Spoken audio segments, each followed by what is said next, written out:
Jim pulping the paper over there? What are you? Reading it. Is he reading it? There's office paper. Maybe it's a memory. Where was it? Miracle Bell. I'm gonna sit here so I can see. Okay, let's sit her. Lord, we give thanks that you've given us this opportunity to gather in your name. May your spirit be part of this conversation, and may we learn something new from these familiar stories. Amen. Amen. Thank you. Thanks to Matt and Becky for helping us be online for this series too. That was a good gift. So we appreciate that. One of the things I gave you when you came in was Kathy's going to teach the last class of the year. Is it okay? Matt, are you raising your hand? Yeah, we're live. Okay. Yeah, don't worry. Kathy's going to teach the last class of the year, Pastor Kathy, and so she has like a syllabus handout, which has some messy thing in the back of it. Does yours all have a messy thing in the back of it?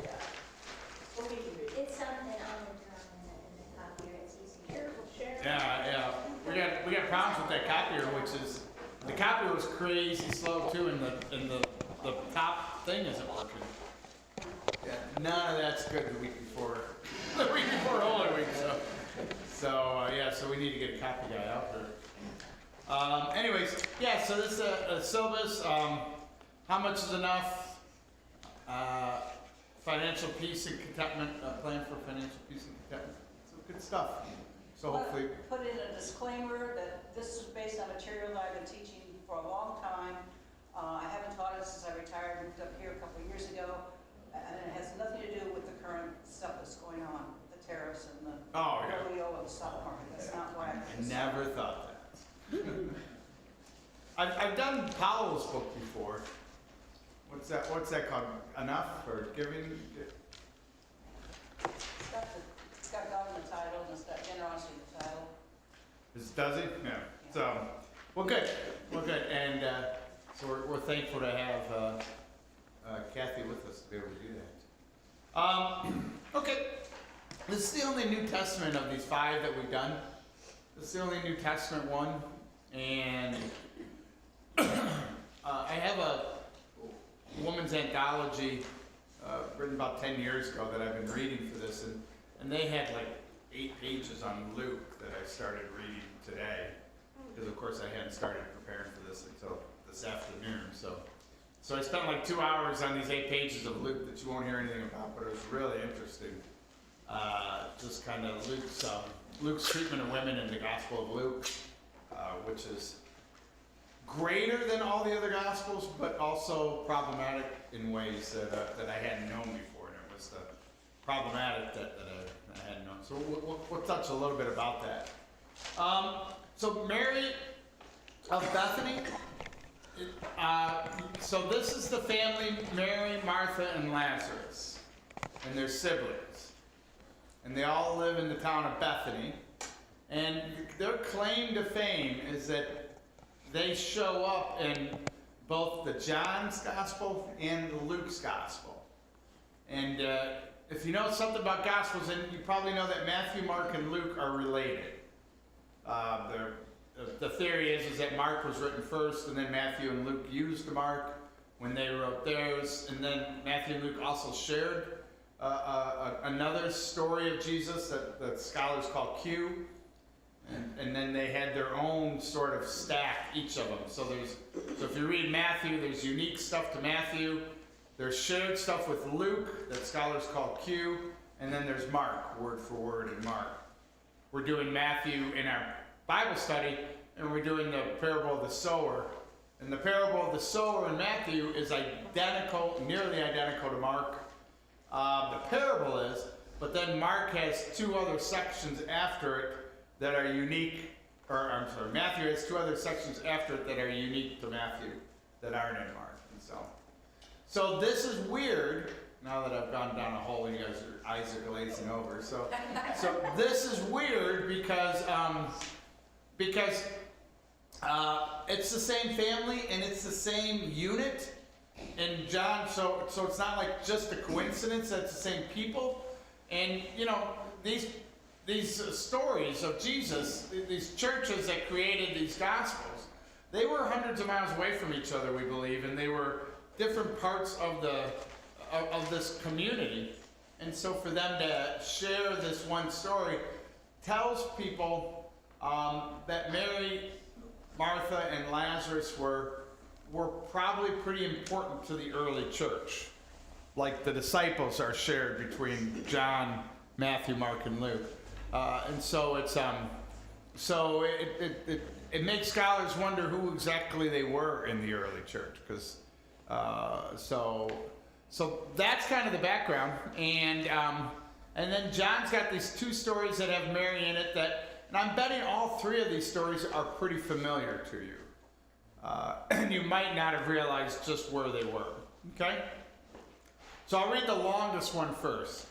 And this is the Lazarus story, and I almost didn't put it all in there. I was just going to tell you the Lazarus story, but then I thought that wasn't fair to Scripture, so I would just read it. Now a certain man was ill, Lazarus of Bethany, the village of Mary and his sister Martha. So that's interesting in that the village is identified with the women, so that makes people wonder about that. Mary was the one who anointed the Lord with perfume and wiped his feet with her hair. So that's the next story. So it's kind of weird that John would say, you know, when you read 5 paragraphs down, you're going to find out that Mary did this. That's unusual. Her brother Lazarus was ill, so sisters sent a message to Jesus. Lord, he whom you love is ill. But when Jesus heard it, he said, this illness does not lead to death. Rather, it is for God's glory, so that the Son of God may be glorified through it.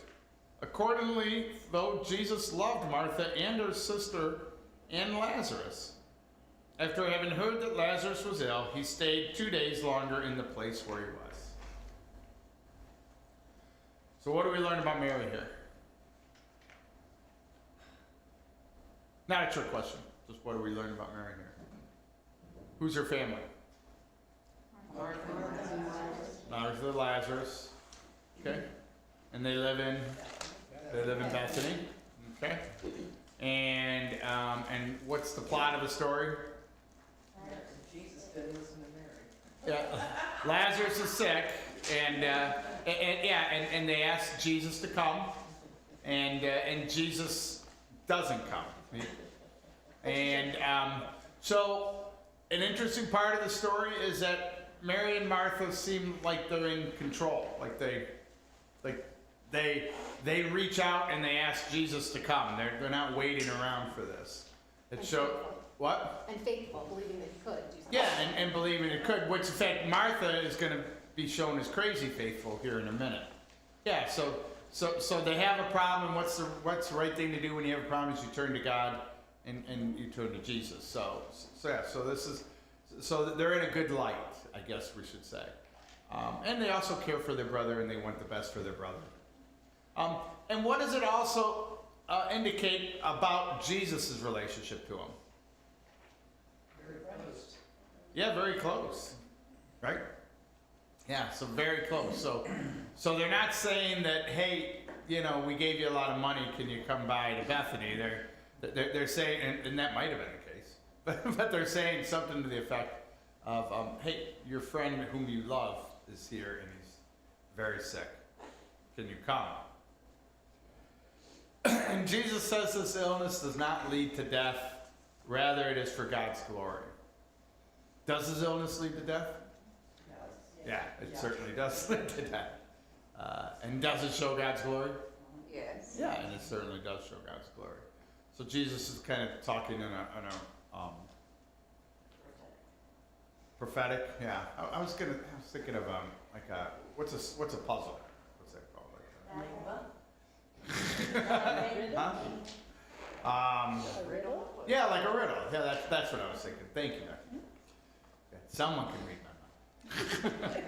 my mind. Okay, so there you go.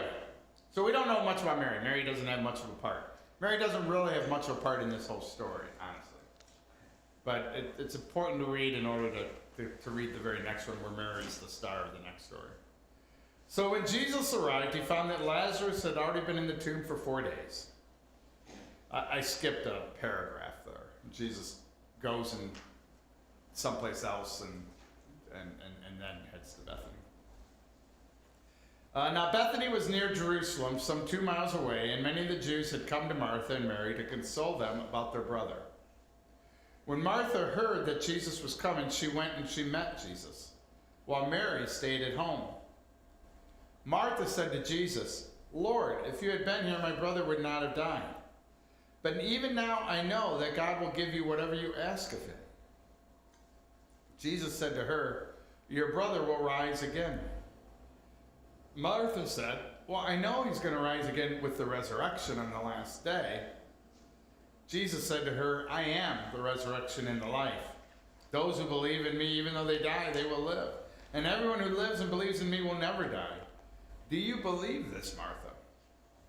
And Martha said, "Yes, Lord, I believe that you are the Messiah, the Son of God, the one coming into the world." When she had said this, she went back and she called her sister Mary and told her privately, "The teacher's here, and he's calling for you." And when Mary heard it, she got up and she went quickly out to him. Now Jesus had not yet come into the village, but was still at a place where Martha had met him. The Jews who were with her in the house, consoling her, saw Mary get up quickly and go out. So they followed her, because they thought she was going to go to the tomb to weep there. And when Mary came where Jesus was and saw him, she knelt at his feet and said to him, "Lord, if you had been here, my brother would not have died." When Jesus saw her weeping, and the Jews who came with her also weeping, he was greatly disturbed in spirit, and he was deeply moved. And he said, "Where have you laid Jesus?" And they said to him, "Lord, come and see." And then Jesus began to weep. So the Jews said, "See how much he loved Lazarus." But some of them said, "Could not he who opened the eyes of the blind man have kept this man from dying?" Then Jesus, again greatly disturbed, came to the tomb, and it was a cave, and a stone was lying against it. And Jesus said, "Take away the stone." Martha, the sister of the dead man, said to Jesus, "Lord, already there is a stench because he has been dead for 3 days." 4 days. And Jesus said to her, "Did I not tell you that if you believed, you would see the glory of God?" So they took away the stone. And Jesus looked upwards and said, "Father, I thank you for having heard me. I knew that you always hear me, but I have said this for the sake of the crowd standing here, so that they will believe that you sent me." And when he said this, he cried with a loud voice, "Lazarus, come out!" And the dead man came out, and his hands and his feet were bound with strips of cloth, and his face was wrapped in a cloth. And Jesus said to them, "Unbind him, let him go." Okay, so that's the rest of the story. So what's Martha's role in the story?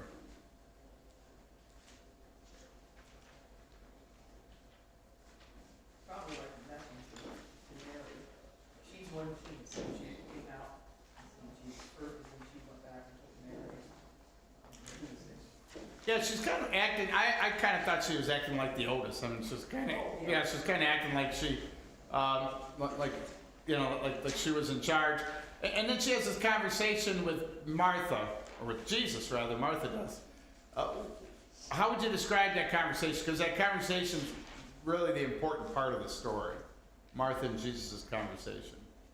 Why do you think it sounds important? Go back and look at it. It's right in the middle.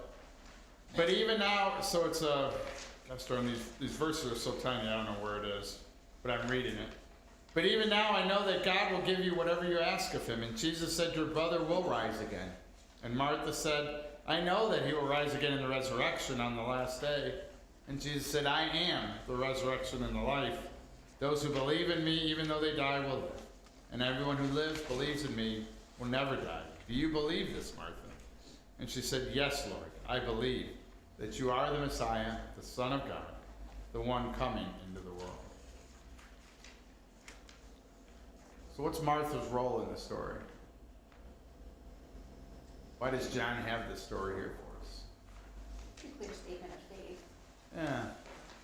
Yeah, I think one of the things that John's likely doing is lifting up Martha as a model disciple. That this is what someone who believes says.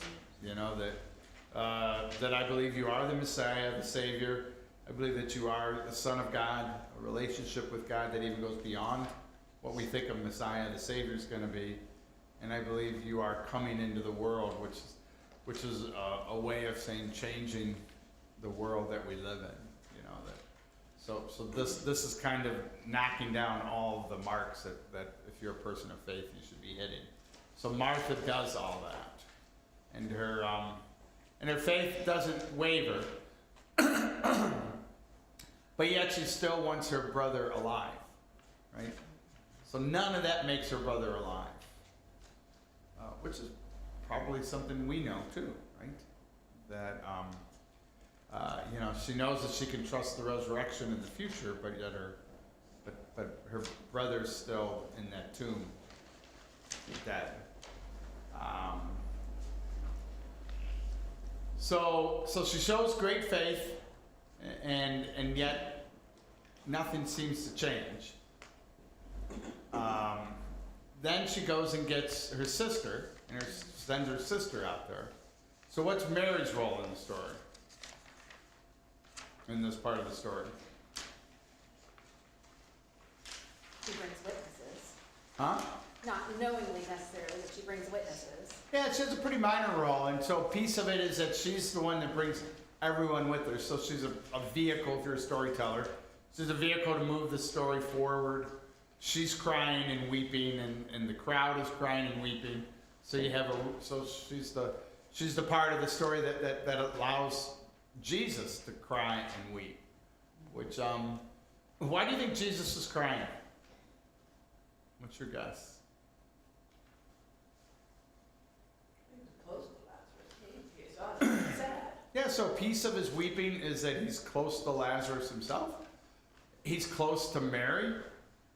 He loves Mary too, and she's weeping. We cry when people we love cry. We cry when we lose people we cry. So you see the very human Jesus crying. And then, why do you think the divine part of Jesus is crying? And crying for the whole world. Yeah, just the pain of death, Sally. He's crying for the world. He's crying, look at all the sadness that the power of death has caused this world. Bringing, we assume, we don't know anything about Lazarus. Lazarus is the star of this show, and Mary and Martha are always the brother or the sisters of Lazarus, but Lazarus doesn't seem like the important guy in the later church. It's Mary and Martha that these stories are about.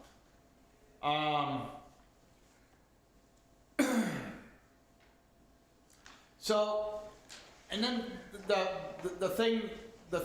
so then Jesus does bring Lazarus back to life. We'd call it resuscitation, not resurrection, I think is what my professor wanted to make sure because Lazarus is going to die again, basically, that he's not living a resurrected life. And the reason he's brought back to life is to show God's glory. And that's what Jesus says at the beginning. What does that mean? What do you think it means to show God's glory in the story? God does all things possible. Yeah. So to show God's glory indicates that there's witnesses, right? And so we're showing to the people around who Jesus is, and that things are possible in Jesus that weren't possible before. Not just like people, I think it's also some naysayers because they were like, well, he couldn't keep him from dying.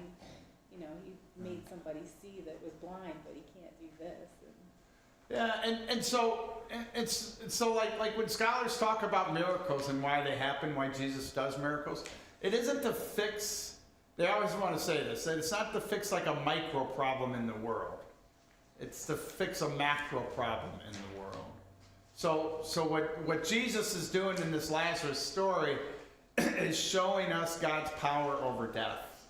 That's the glory of God.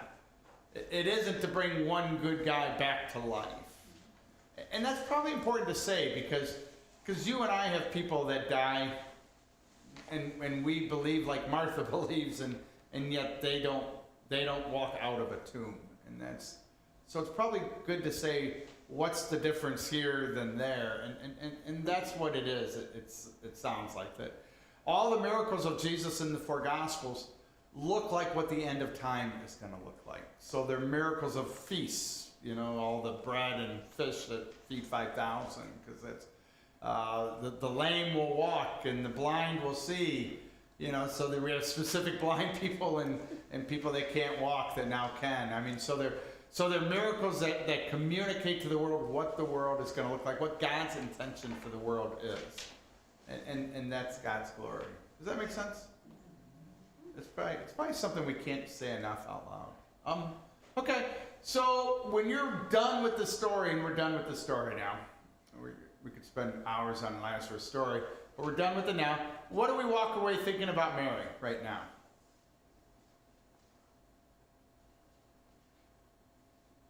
Not a lot, right? I mean, she's not the star of the story. Martha is the star of the story. We could say some things about her.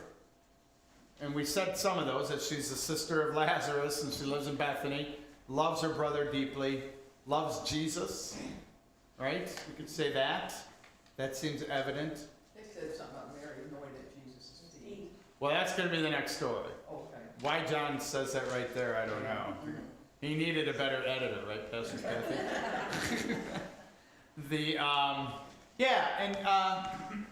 And then one of the things I read today in preparation is what I indicated at the beginning of the story. We also see that these women are very forthright. They're going to this important rabbi who seems also to be a close friend, and they're telling that rabbi what they need, and what they need from him. And so that's indicative. That's indicative. That's not necessarily a trait of women that's then or now that's lifted up as what they're supposed to be doing. So that's curious for people. Why do you suppose Jesus told her early on that the illness would not lead to death? And he probably knew full well that it would. Yeah. So that's what I think it was. I think it's that riddle, right? That he's speaking kind of in a circle. That it's not going to lead to death because he's going to heal him from death and bring him back to life. On the other hand, it does lead to death. And so he's kind of talking, and we had a bunch of nice words thrown out. I think that John has Jesus being, the way John has Jesus talking is often as if he's pretty divine already. Like Mark has Jesus talking, and it often feels like he's just figuring this out as he's going along. And even when he prays, didn't he pray and he says, "I'm praying, but I know you know this"? Isn't that what the prayer is?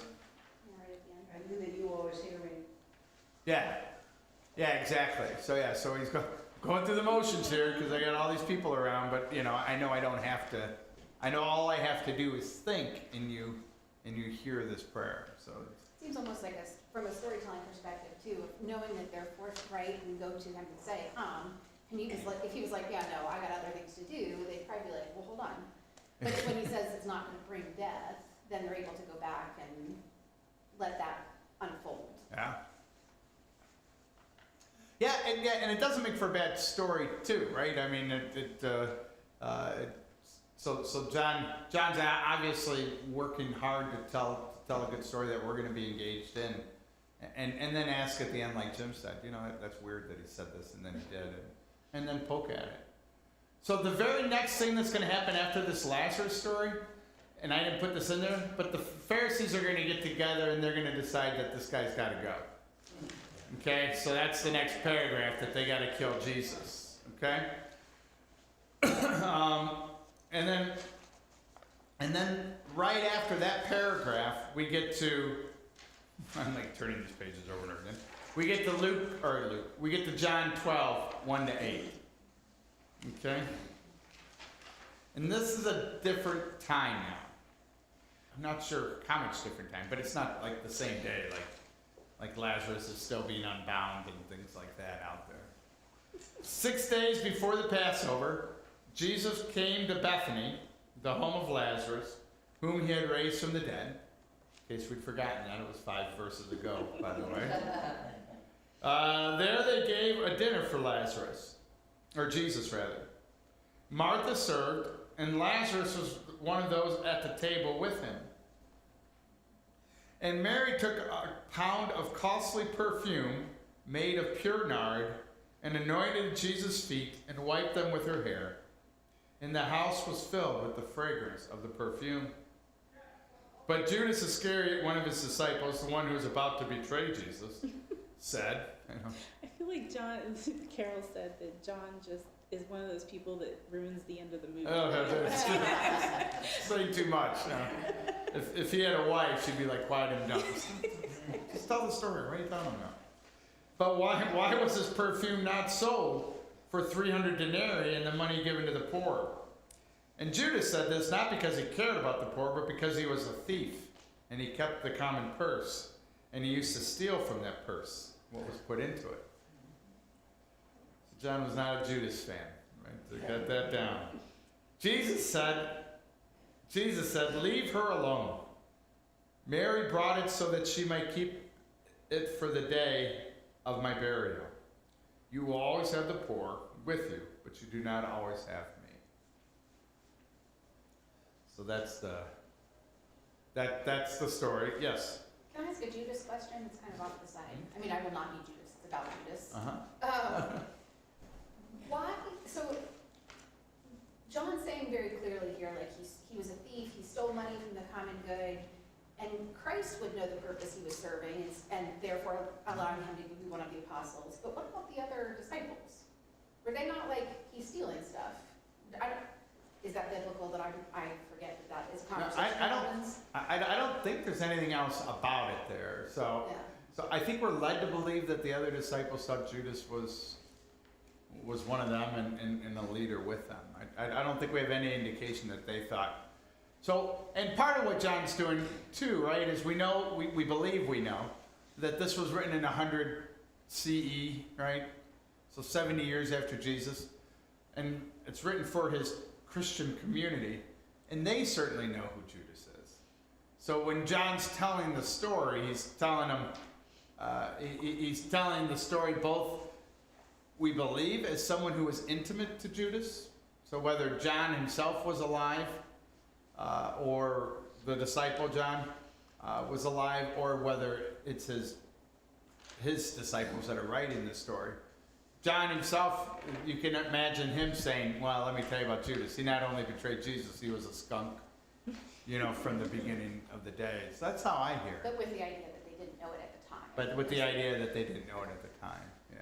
Well, if he's showing if he's doing good wrong with the church, he's had this particular church, that he's in charge of, or he leads John.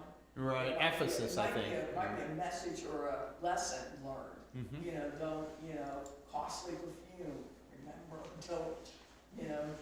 remember, don't steal it, or don't hold on to money and stuff. I don't know. Yeah, so Judas is like, he's making an argument, kind of like a straw man, right? As if the only thing you could do is either love the poor, but you can't love Jesus too, right? I mean, you can't do both. You can't give an extravagant gift to Jesus and give an extravagant gift to the poor. So it's this idea that there's not an abundance in the world, that this is something, and so that's why it's a losing argument. What John points out from a pretty human standpoint is that it's also a false argument, because Judas didn't really care about the poor anyways.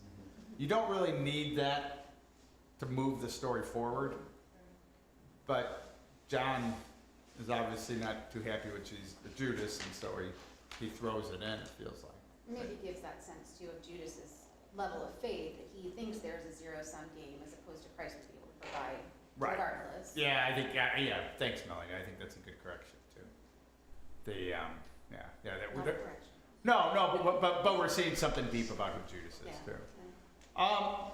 So one of the things they pointed out was the idea of the scent. It was nard. It was nard. Mary took a pound of cassia and the house was filled with the fragrance of the perfume. Right, so there's a whole verse dedicated to the fragrance. And they pointed out that in the story before, there was a scent. And remember what the scent was? Yeah, the stench. Yeah, and so the author that I read just pointed out those two are kind of side by side. The stench of death that made Jesus weep, and the approaching death that has a beautiful fragrance that gives people hope. You know, so death is part of both those fragrances, and one is hopelessness and one is hopefulness. And so I thought that was kind of a cool juxtaposition. There you go. Thank you, Leslie. Good job.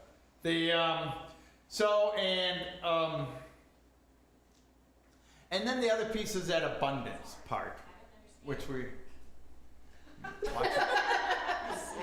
Siri would like clarification. His phone does that once in a while. Does it, huh? I don't understand what you just said.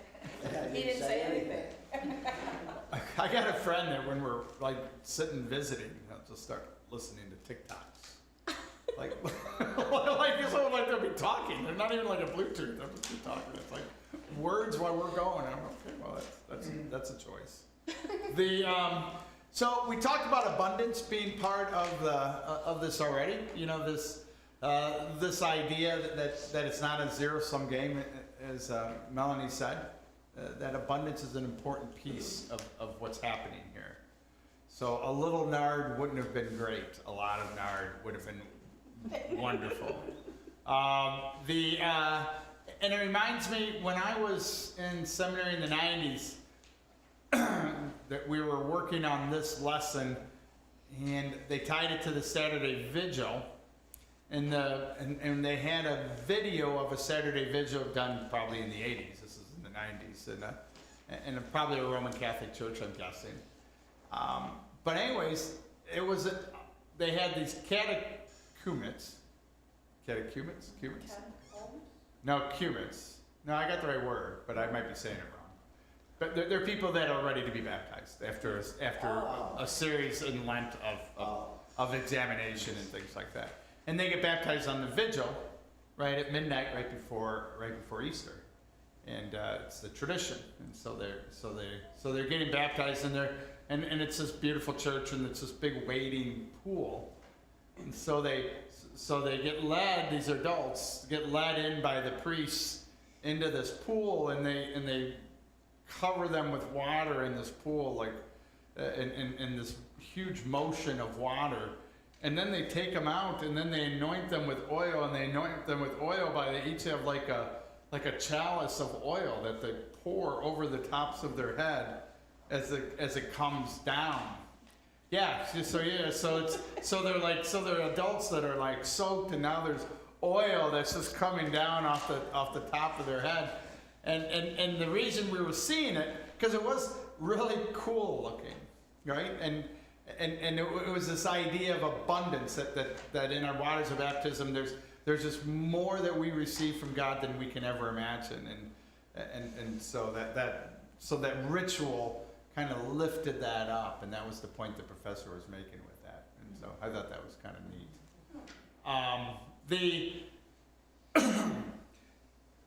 So why is she doing it then? What's the reason that she's anointing him with oil? It's not just to show him honor.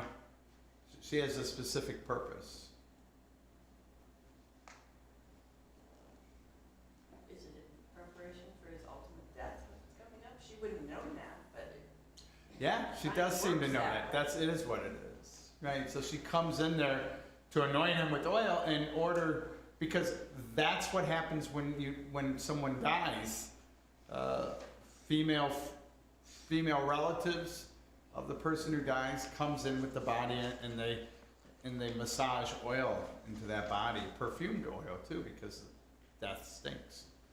And so she's preparing Jesus for death. She's treating Jesus as if he was already dying. And so that's what Jesus says at the end. You always have the poor with you, but you do not always have me. So he sees that same thing. And it's interesting, the men in John, Jesus does get anointed with oil after he's dead. And Joseph of Arimathea and Nicholas, right? Who's Nicodemus? Yeah, Nicholas. Nicodemus, the guy that the guy that's Jesus curious and comes to him in the middle of the night so he doesn't have to come out. They both do it in the dark, in secret, so that they aren't exposed and aren't in danger themselves. So John replays this story, but instead of this very public setting of this woman using an abundance of nard and filling the room, we have instead kind of a furtive, frightened setting of two men who should be the strong guys that are doing this, and they're doing it in a way that shows what? It was nardless. It was nardless, yeah. There you go. Yeah. So it really lifts up Mary's courage, Mary's faithfulness, and Mary's forthrightness, right? Beyond, that she does this in the middle of a party. It's a beautiful story. And if you got a good preacher, it's a really fun story to preach too. With a good preacher, I've heard some really great sermons at Festival of Homiletics, the series. I've heard this preached several times. It's really fun. Any thoughts on Mary then for this? Before we go to Luke, who screws it all up. I'll tell you that right now. So, this might be the most famous story of Mary at Bethany. And so here we go. And this is only in Luke. And Luke doesn't have the Lazarus coming to life or the nard story. He doesn't have the two stories that are in John. But he does have this story of Mary, who's the sister of Martha and the brother of Lazarus. So as they went on their way, Jesus entered a village where a woman named Martha welcomed him into her home. That woman had a sister named Mary who sat at the Lord's feet and listened to what he was saying. But Martha was distracted by her many tasks. So she came to Jesus and asked, "Lord, do you not care that my sister has left me to do all the work by myself? Tell her then to help me." But the Lord answered her, "Martha, Martha, you are worried and distracted by many things, and there is need really of only one thing. Mary has chosen the better part, which will not be taken away from her." Okay? Having been a son of Martha, whose sister was Mary, this is a story that was part of my childhood, who my mom and my aunt seemed to live out too. My sister was never serious about anything, like my mom would say. So it felt like they were preordained with their roles in the world. So how is Mary portrayed here, and how is Martha portrayed here? This one isn't as much fun to preach. The nard story is a lot more fun. Mary seems captivated, like she knows something is bigger than what she's supposed to be doing. Okay, and Martha? Like she needs to do all the stuff that is expected of her as just a woman. Yeah, and usually this story speaks to men and women, because people usually have sympathy for Martha in this story, right? Especially Martha's. Sympathy for Martha's in this story, right? And I'm known in my house as the guy who bangs pans, and I'm usually banging pans because, like, I'm the only one doing anything. so I'm like drawing attention to, that I'm in this kitchen working my butt off for you. You guys just sit there, enjoy yourself, I'll get this down, so. Yeah, so Martha's busy being a good host, which is admirable. She's doing admirable stuff. She's hosting Jesus. You can't get much better than that, if you're going to throw a party. Interesting that Lazarus isn't mentioned in this story, right? Which again, remember, we think that maybe Mary and Martha were the more famous ones than, in the post-church, scholars suspect. And not all brothers and sisters lived together, so maybe the reason he wasn't there was because he was off doing something else. I mean, but. Could be. I think there might have been problems for Martha to invite Jesus into the house if Lazarus wasn't. So I think, So Lazarus was. yeah, so the insinuation, her husband was. Right? I think that would have been, I think there had to be a man.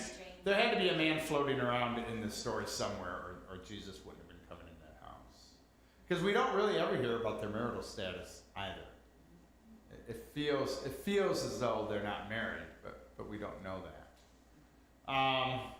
So what fits in this portrayal of John about Mary?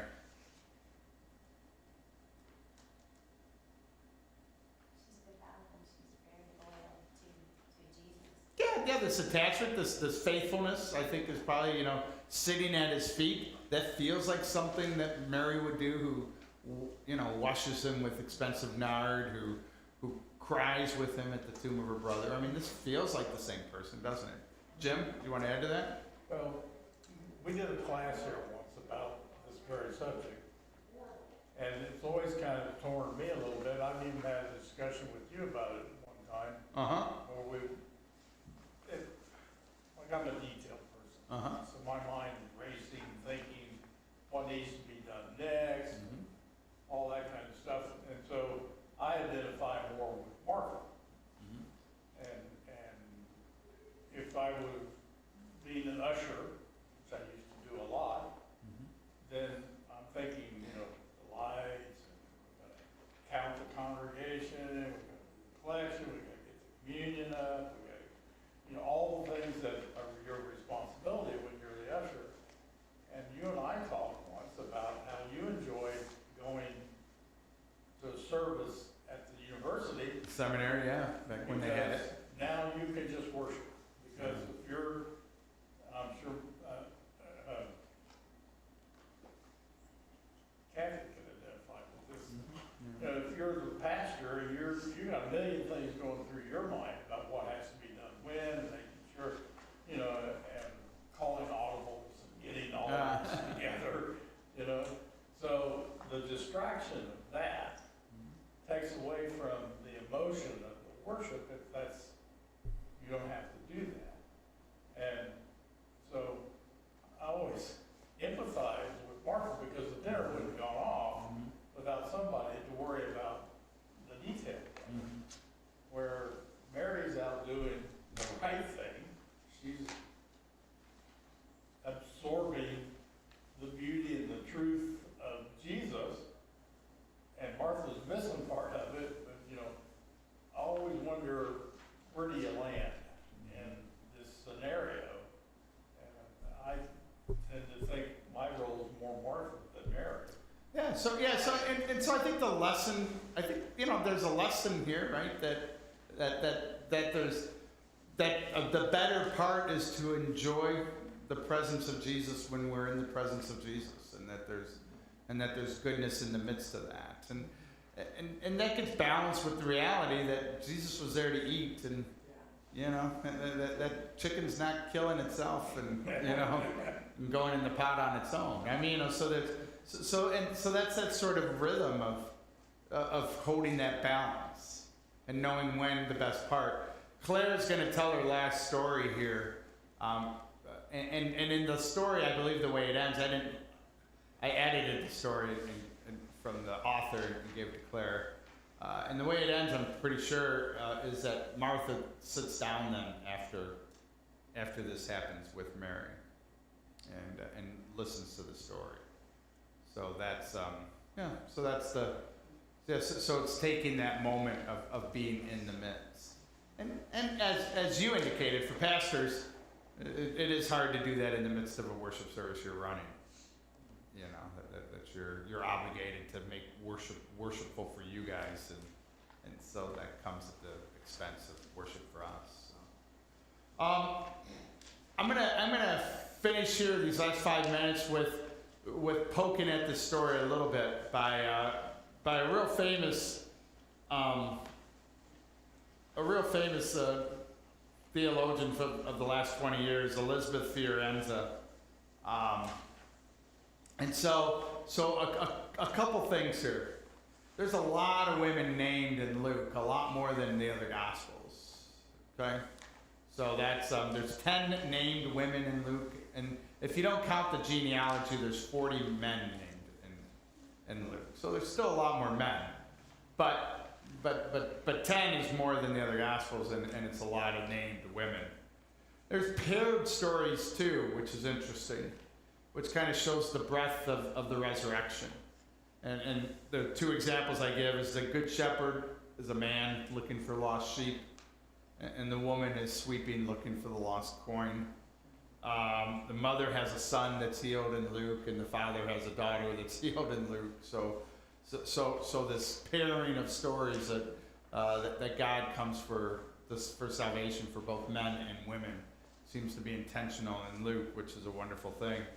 There's an emphasis on praising women in Luke, and a couple examples. The woman who's had a menstruation cycle or some sort of bleeding for years is called a daughter of Abraham, which is a high sort of honor that she's a wonderful, faithful Jewish woman. And then Mary in Luke, the mother of Jesus, is shown as kind of the model disciple. But then when scholars now start poking out what that model disciple looks like, it feels like a very feminine role for a disciple. That Mary's a model disciple because she's obedient and quiet. You know, she ponders this in her heart. She receives this information, and then they start looking some more, and they go, well, Luke really has no feisty women in him, is what the author says. And so a feisty woman would be the Syrophoenician. The Syrophoenician is the one about it's the Gentile that Jesus runs into that asks for food, and he says, I can't give scraps to the dogs. And did I say it wrong? But even dogs get scraps from the table. I didn't come here for the Gentiles, I came here, or something. Jesus ends up calling her a dog. It's not Jesus' finest moment. But this woman kind of challenges him. The woman at the well, you know, who kind of pushes back at Jesus. And then women never preach in Acts, because Luke also wrote Acts, and there's a lot of sermons. They're never called. Like, there's no call stories of this is how Mary Magdalene started to follow Jesus or something like that. There's none of that ever, but there are quite a few for men. And they're always nurturers on some level. You know, that's their role in the story. So very feminine role. And so what the scholar said was highlighted, women Christians have to hear the stories as men to hear themselves in the stories. So to hear a role that sounds like you almost always have to, it has to be it's a male character in the story that you as a woman are listening to and learning from. And it's rarely do men listen to the stories, you know, of a female character and think this is who I want to be. Because usually when the female characters are there, they have these nurturing roles that, especially in the time of Jesus in the 1st, 2nd century, that men wouldn't have ever saw themselves as aspiring to. And it goes on, and there's more stuff like that. The sins that are emphasized in the Gospels are sins of pride and seeking power, which aren't really problems that 1st century women would have, and possibly not as much that 21st century women would have. So the feminist scholar Elizabeth Fiorenza says that Martha's use of the word diakonia, right? Konia. Do you want to say it better, Kathy? Do you want to try? Diaconia. Okay, sounds good. So anyways, so you can see the word in there, diaconal. You can see the word deacon. Remember where Mary says in the story, Lord, do not care that my sister has left me to do all the work by myself. So that Greek word is in there in that work part of it, okay? And so by the time Luke is writing this story, this was already a title for male leaders within the church who were doing the work of the church. Some of it that Jim was indicating, like ushering and making sure the worship was happening, but also at the table itself and serving communion. And we know from other letters that the early church was radically egalitarian, we believe, in the first 100 years. That there was, and some of that comes from its Jewish tradition. There were Jewish apocalyptic groups that were radically egalitarian, and so the thinking is that they were mirroring some of this. When the world ends, there's no male, no female, and so we're going to have female leaders right next to male leaders. But as they got away from their more Jewish roots, not to say that all the Judaism wasn't patriarchal, but some of these radical zealot groups were radically egalitarian, and early Christianity seemed to have taken that on, where women had roles that were equal. And as you get into the 2nd century, and you move into Roman culture fully, the church moved away from that. And so her theory is, and it's just a theory, is that when she is saying, I am doing this work, diaconal, I'm doing this work, and Luke has Jesus saying in response that you're not doing the part that you are made for. Mary's doing the part that you are made for, which is mother of Jesus, Mary, sitting admiring Jesus and lifting him up in prayer. And so it's an interesting theory. It's an interesting theory that Luke might be giving a prescription for the larger church using this story from Jesus to kind of make that point. That the role of a woman in the worship life of the church is to sit down and shut up. Right. But did he also alluding to Martha hasn't come into her role yet, that Mary already has found hers, but Martha is still searching? I don't know. It could. He says, what does he say, Leslie? He says, Martha, Martha, you're worried and distracted by many things. There needs only to be one thing. Mary has found and chosen the better part, which will not be taken away from her. Yeah, so definitely what Jesus is saying is that you're not getting it, that you're missing it, Something else. that there's something else that's more important. So all the scholars is suggesting is that the way that Luke retells this story 70 years after Jesus, knowing that there's controversy around women's roles in the church, she suspects that she retells the story of Jesus about very famous people, Mary and Martha of Bethany, in a way to show that Jesus appreciates women that are quiet and admiring, and not women that are loud and ordering people around. So it's just a theory. Just a theory, but it does give you room for food for Fly thought. well today. What? It's not gonna fly well today. There you go. Okay, let's close with the Lord's Prayer. Our Father, who art in heaven, hallowed be thy name. Thy kingdom come, thy will be done, on earth as it is in heaven. Give us this day our daily bread, and forgive us our trespasses, as we forgive those who trespass against us. and lead us not into temptation, but deliver us from evil. For thine is the kingdom, and the power, and the glory, forever and ever. Amen. Okay, thanks, guys.